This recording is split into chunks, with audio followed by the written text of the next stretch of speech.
I want to talk about a Chinese film this movie is opened in China and was big at the box office and kind of it's done okay. The budget was around $100 million.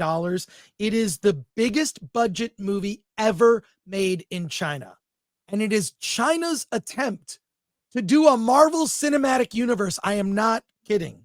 It's called Creation of the Gods, Part 1, Kingdom of the Storms. And there are 3 parts to this film, to this story. So I have only seen part 1, which doesn't exactly end on a cliffhanger, but it ends with a lot of loose ends not tied up. And guess what? There's a post-credit scene just like Marvel. And there are characters that are kind of superheroes. It's actually set in ancient China. And it's set on, it starts with this big war. And there's this conniving fox demon that wants to kill the emperor and seize power. And this fox demon manipulates the new ruler into doing, let's say, bad things. And in an effort to save humanity, the gods have been awoken and have sent down sort of lesser gods to interfere with mortal affairs to try and redeem mankind. I won't go into the specifics, but I'll say this. The special effects for this movie, absolutely incredible. The opening war scene with King Zhu how King Zhu is basically installed as the new ruler is incredible. There's a thing where these kingdoms in China, what they do is they exchange sons.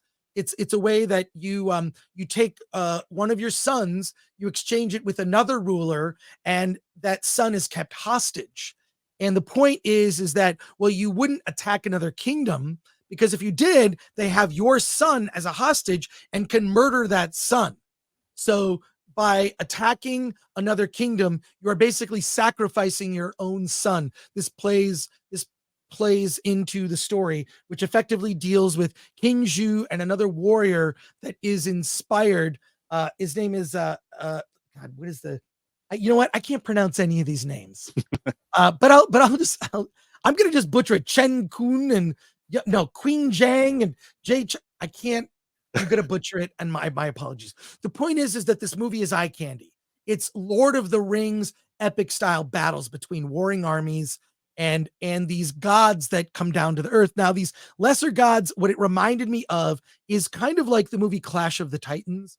In Clash of the Titans, you had the gods in their heavenly world who send down other lesser gods to interfere with man's affairs, and that's what happens here. So you've got these effectively superheroes. One of them is depowered, and you've got 2 others with powers, and they are meddling with mankind and doing these incredible acts of heroism in order to manipulate humans towards a positive result. It doesn't go well. War breaks out in the end, and it's just it's just epic. I mean, this is basically China trying to do a Marvel Cinematic Universe. The thing is this, I'm being very vague about the plot. It's because it's so confusing. And what happens is every time they introduce a new character, it's this weird thing. The movie kind of gives you a subtitle of what the name of the character is and what they're like, Lord of the Command, and then it just goes away. So they introduce like 30 characters, and then like the name of the character comes on, their title, and then it goes away really quickly. And also they've got it, of course, in Chinese at the bottom and English for this version.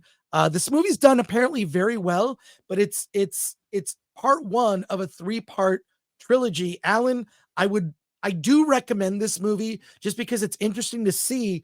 Effectively, China has now been influenced by Marvel movies, and you got to stay through the credits. You've got to stay through the credits of the film. There's like a mid-credit scene, not an end credit, but it is totally Marvel. it's totally a Marvel thing of like, oh, you thought one thing, the movie ended this way, you thought one thing, and a bunch of people started to leave, and I'm like, I don't think it's over. I don't think it's over. And I was right. There's this mid-credit scene where you show a character that you thought was dispensed with, you know, the villain or a villain, and not entirely dispensed with, not to ruin anything. But I thought this movie is total eye candy. It's China's version of a Marvel universe. And I was thoroughly entertained and confused because it's so much of it is so convoluted. It's also bloody and gory as well. But the effects, I gotta say, better than current Marvel. The effects in this movie are better than current Marvel. So I do recommend it. It's in limited release, and then I assume will be coming to video on demand. And there you So go. you're saying China stole from the US? China stole from the US. That is 100% Who'd have thought? accurate. Who'd have thought? Yeah.